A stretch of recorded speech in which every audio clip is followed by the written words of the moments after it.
capítulo, os versos 20 e 21, o seguinte: Então Jó se levantou, rasgou o seu manto, rapou a sua cabeça e lançou-se em terra e adorou e disse: Nu saí do ventre da minha mãe e nu voltarei. O Senhor o deu e o Senhor o tomou. Bendito seja o nome do Senhor. Queridos, tudo que acontece na nossa vida, seja de bom ou de ruim, existe um propósito de Deus por trás. E o livro de Jó, ele é um poema sobre a experiência do sofrimento humano. E o propósito desse livro é fazer que o ser humano compreenda o que fazer diante do sofrimento que é inevitável. Muitos acreditam que Jó foi um personagem fictício e que o seu livro é uma grande parábola. Mas isso não é verdade. Muitos comentaristas afirmam que Jó foi contemporâneo de Jetro, sogro de Moisés. E tanto é verdade da existência de Jó que Tiago, na sua carta, o cita. Ele diz assim no capítulo 5, verso 11: Eis que temos por felizes os que perseveram firmes. Tendes ouvido da paciência de Jó? E viste que fim o Senhor lhe deu? O Senhor é cheio de eterna misericórdia e compassivo. Então, se Jó não existiu, por que Tiago traria o nome dele como exemplo? E a Bíblia diz que Jó era um homem muito rico, um dos mais ricos da sua época. E se ele vivesse nos tempos de hoje, a gente poderia compará-lo a um sheik. E no livro, Deus dá testemunho de Jó. Deus, ele diz que Jó era um homem piedoso, um homem correto e temente a ele. E nós podemos dividir esse livro em dois momentos. O primeiro, quando Jó olha com os olhos humanos. E o segundo, quando ele olha com os olhos espirituais. Mas eu gostaria de abrir um parênteses aqui para a gente entender o que é o olhar com os olhos humanos e com os olhos espirituais. E quero trazer aqui um fato que aconteceu com a filha de Billy Graham na época do acidente com as Torres Gêmeas, do 11 de setembro. Então uma repórter americana faz a segunda pergunta para ela: como é que Deus teria permitido algo horroroso assim acontecer no dia 11 de setembro? Então a filha de Billy Graham, com muita calma, disse assim: eu creio que Deus ficou terrivelmente triste com o ocorrido como nós ficamos. Mas por muitos anos nós temos dito a Deus para ela não interferir em nossas escolhas, sair do nosso governo, sair das nossas vidas. Sendo um cavalheiro como Deus é, eu creio que ele devagarzinho, ele foi se ausentando de nós. E como é que nós podemos esperar bênçãos de Deus e proteção dele se nós pedimos que ele não se envolvesse mais nas nossas vidas? Então vejam aqui, essa repórter está olhando com os olhos humanos a circunstância, a situação, o acidente, enquanto a filha de Billy Graham está olhando para Deus, o Todo-Poderoso. Eu digo que Jó olha com os olhos humanos para a situação quando ele faz 16 perguntas para Deus, como todos nós também fazemos, na hora de que vem a tribulação. Só que Deus, ele não responde a nenhuma dessas perguntas. E Jó, no seu livro, ele sofre 5 golpes nas áreas mais vitais da vida humana. Ele sofre nas finanças, ele sofre quando os filhos são mortos, quando ele fica doente, com a falta de apoio da esposa e com as acusações levianas dos seus amigos. E vemos também Satanás tendo um papel importante aqui. Por quê? Ele está levando Deus a permitir que ele tocasse na vida de Jó.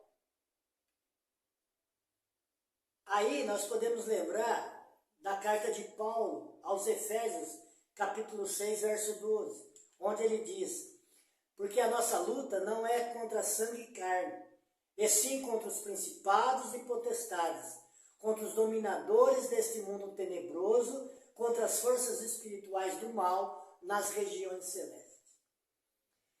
Só que nós precisamos entender que Satanás ele só vai até onde Deus lhe permite.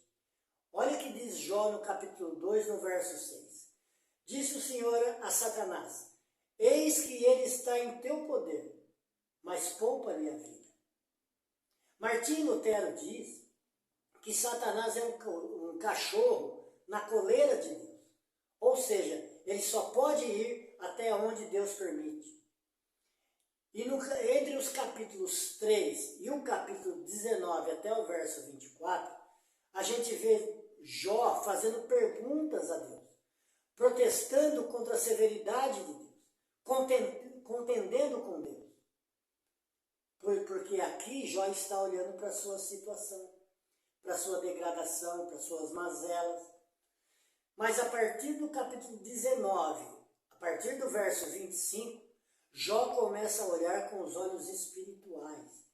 Ou seja, ele tira o olho da crise, ele tira o olho da circunstância e passa a olhar para aquele que pode mudar toda a sua situação.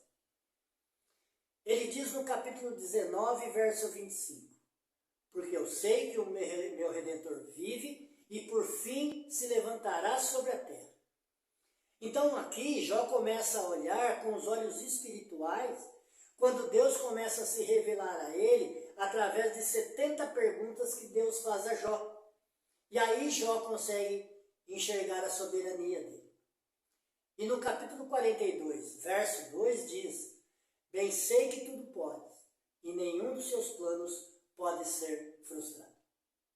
Então aqui começa a se concretizar quem é Deus para Jó.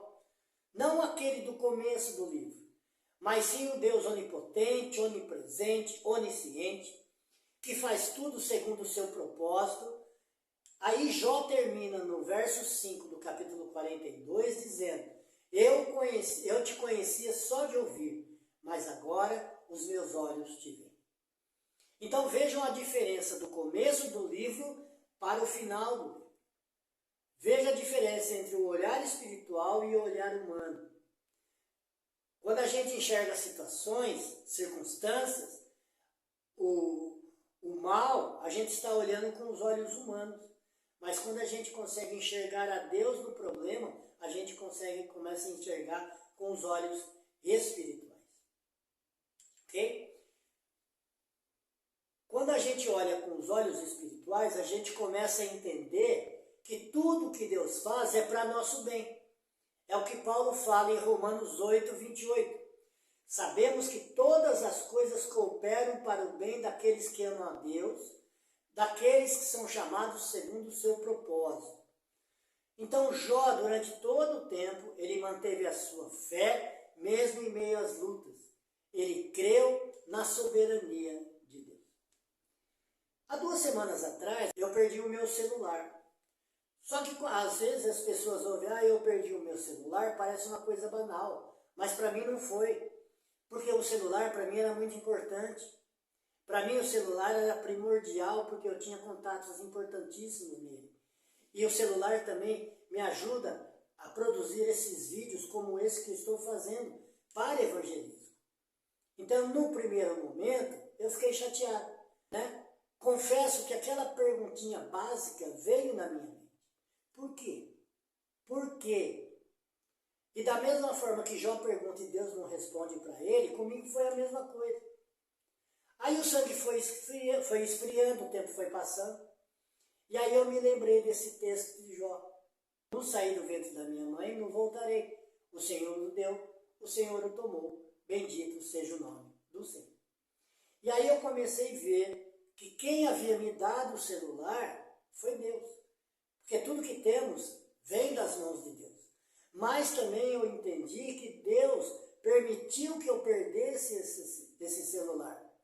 E aí, através disso tudo, eu comecei a descansar nele. E aí a gente pode lembrar daquele texto de Filipenses, capítulo 4, verso 4. Alegrai-vos sempre no Senhor. Outra vez digo, alegrai-vos. Se observarmos esse texto de Filipenses, aqui Deus dá um mandamento para nós. É um imperativo de Deus, ou seja, aconteça o que acontecer, precisamos nos alegrar no Senhor. E eu creio que um dos propósitos aqui de Deus é para fazer nos entender que nós precisamos nos desapegar de coisas, de bens materiais, e entender que a nossa alegria não depende de circunstâncias. A nossa alegria está em Cristo. Cristo é a nossa alegria, não as coisas que temos. Jó diz no capítulo 19, verso 25, porque eu sei que o meu Redentor vive e por fim se levantará sobre a terra. E queridos, se nosso Redentor vive, e se nós sabemos disso, Ele não vai nos desamparar em momento algum, aconteça o que acontecer. Então, quanto mais nós conhecemos a Deus, quanto mais nos relacionamos com Ele, mais temos a certeza que Ele não vai nos deixar passar pela tribulação sozinho. Existe uma historinha de um rapaz que era muito temente a Deus. Orava a Deus, buscava a Deus, cumpria os seus mandamentos, até que um dia ele sofre um acidente e precisaram amputar uma das suas pernas. Aí colocaram uma prótese, envolveram ela com borracha para ficar melhor a locomoção. E daquele dia em diante ele abandonou a Deus. Ele se revoltou com Deus, ele não entendia porque, sendo ele um homem tão temente a Deus, acontecesse isso com ele. Então, ele abandonou a Deus. Passado muito tempo, ele volta para os caminhos do Senhor. Ele volta para Deus. E ele sente no coração o desejo de se tornar um missionário. E Deus o leva para uma tribo indígena, para fazer missões. E quando ele chega na aldeia, os índios veem aquele rapaz forte, robusto, decidem comê-lo, porque era uma tribo de canibais. Aí pegaram ele, amarraram ele num tronco, colocaram lenha embaixo. E antes de acenderem a fogueira, o cacique falou, espera um pouquinho só, vai lá, corta um pedacinho da carne dele, para a gente ver se ele é bom para comer. E o índio foi e cortou um pedaço da perna de borracha. E levou para o cacique, quando o cacique mordeu, falou, não, pode mandar embora, não serve para comer não, pode mandar. E ele saiu correndo daquela tribo, glorificando a Deus. Tudo, queridos, tudo tem um propósito de Deus. Podemos até não aceitar o propósito, mas temos que confiar que sempre vai existir de Deus algo melhor para nós. No caso do rapaz, a perna de borracha impediu que ele fosse morto e comido pelos índios. No caso de Jó, o propósito foi o de conhecer e confiar em Deus em meio à tribulação. E no meu caso, para que eu me desapegasse de bens materiais e me alegrasse no Senhor. Porque no final, Ele sempre vai fazer aquilo que lhe apraz. E talvez o propósito de Deus possa se revelar a médio, curto ou longo prazo, ou mesmo nunca se revelar. Mas nós temos que crer em Deus, porque Deus ele não faz nada para nos humilhar, e sim para nos restaurar. Então, queridos, a ordem de Deus é nos alegrarmos no Senhor, confiar na sua soberania, na sua graça e na sua misericórdia. Seja qual for a situação, descansar em Deus. Amém? Eu sou o pastor Hamilton, esse foi mais um vídeo da série Crescendo na Palavra de Deus. Deus abençoe a todos e até uma próxima.